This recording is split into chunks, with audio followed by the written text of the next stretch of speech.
তো তারপরে আমরা ডিনার সেরে আইসক্রিম খেতে খেতে বাড়ি যাচ্ছিলাম। আর এই আইসক্রিমটা না গাইস কি অদ্ভুত ধরনের টেস্ট ছিল, মানে বলবো না খারাপ কিন্তু আবার বলবো না খুব ভালো, মানে অদ্ভুত খেতে ছিল। Hello everyone, good morning. তো আজকে দীঘাতে 2 দিন। তো সকাল সকাল এখন সূর্যোদয় দেখতে আমরা উঠে পড়েছি, সব বোনেরা উঠে পড়েছে। এই যে বলছে ঠান্ডা লাগছে ওদের, ঠিক আছে এক্ষুনি উঠে যাবে সূর্য।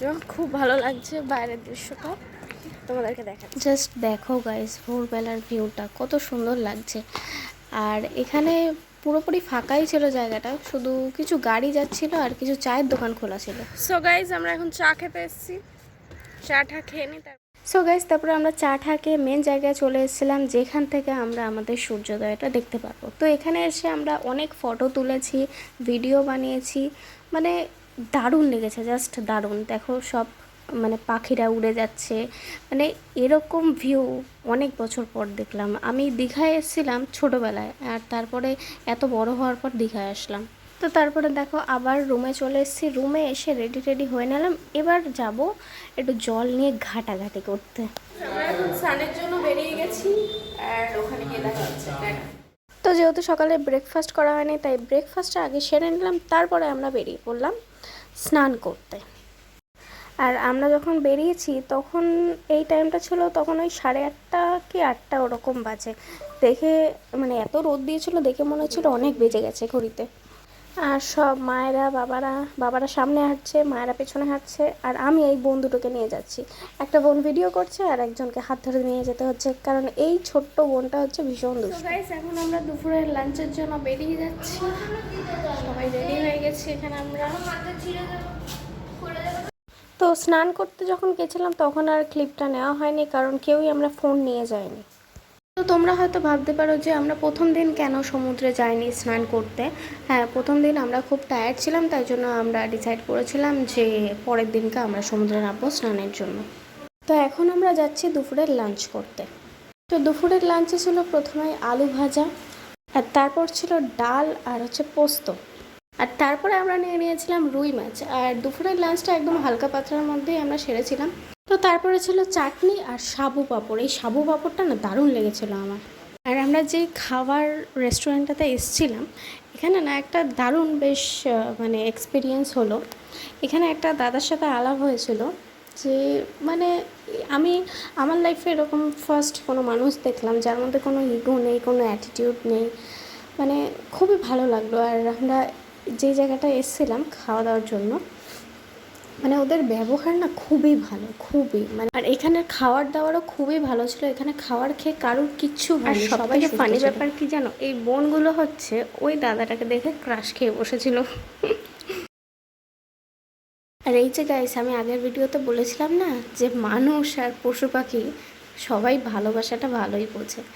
তো ও পরের দিনও আমার কাছে চলে এসেছিলো, আর কারোর কাছে যায়নি, ঘুরে ফিরেও আমার কাছেই এসেছিলো আদর খাওয়ার জন্য। হয়তো ও চিনতে পেরেছিল আমাকে। ওই যে কথায় আছে না, আপনি যদি কোনো কুকুরকে একদিন বিস্কুট খাওয়ান সে আপনাকে সব সময় মনে রাখবে, কিন্তু যদি আপনি তাকে একদিন মারেন সে সব সময় আপনার থেকে দূরেই থাকবে, সে কখনো আপনার ধারে কাছেও ঘেঁষবে না। তো সেরকমই ব্যাপারটা, ও আমার কাছে ভালোবাসা পেয়েছে, তাই জন্য ও আবার আমার কাছে এসছে। আমি এখানে ওকে কিছুক্ষণ আদর ঠাদর করলাম। সো গাইস আমরা এখন বেরিয়ে গেছি বিকালবেলা বিচে যাওয়ার জন্য। দেখতে পাচ্ছ সব বোনরাও বেরিয়ে গেছে, ওইদিকে মায়েরা সব আছে। তো এখন যাবো বিচে, গিয়ে বসবো, একটু খাওয়া দাওয়া করবো, আজকে মাছ ভাজা খাওয়া হবে। তো তখন দেখা হচ্ছে।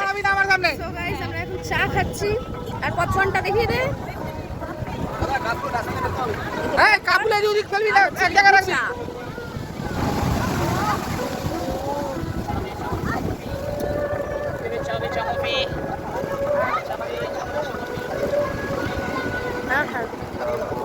দারুণ লাগে জানা। আমরা এখানে বসে বসে সমুদ্রের ঢেউ দেখছিলাম, আর চা খেয়েছি, পাঁপড় ভাজা খেয়েছি, পপকর্ন খেয়েছি। আর এই যে দৃশ্যটা, এই যে ঢেউ আসছে যাচ্ছে, এটাকে একদম ভালো মতো উপভোগ করেছি। তারপরে দেখা হলো একবারে পরের দিন সকালে ব্রেকফাস্টের টাইমে, কারণ আজকে দীঘার থেকে বিদায় নেওয়ার পালা। তো আমারও বেশ মনটা খারাপ ছিল, তাই জন্য আর সকাল মানে পরের দিন সকালবেলার আর কোনো ইন্ট্রোও দিইনি আমি। তো এই সেই জায়গা, যেই জায়গায় আমরা প্রতিদিন খেতে এসেছিলাম, ব্রেকফাস্ট করেছি, লাঞ্চ করেছি, ডিনার করেছি। একটা অদ্ভুত মানে মায়া জন্মে গেছিলো, ভালো লাগছিল না, মনে হচ্ছিলো যেন এখানেই থেকে যাই। তো তারপরে মন খারাপ নিয়ে আমরা চলে আসলাম স্টেশনে। আর এখানে স্টেশনে এসে মনটা অনেকটাই খারাপ লাগছিল, কিন্তু কি করব।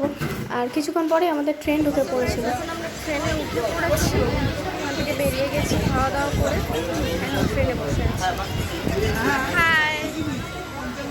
তো ট্রেনে বসে আমরা ছোট্ট একটা ট্রিপ নিয়ে নিয়েছিলাম। আর আমাদের যেতে যেতে প্রায় অনেকটাই সময় নিয়েছিল, তখন ভিডিও করে নিয়ে। তো আমি আমার বাড়িতে থেকে আর আজকের ভিডিওটা ওই অবধি থাকছে। দেখা হচ্ছে তোমাদের সাথে নেক্সট কোনো। সবাই ভালো থাকবে।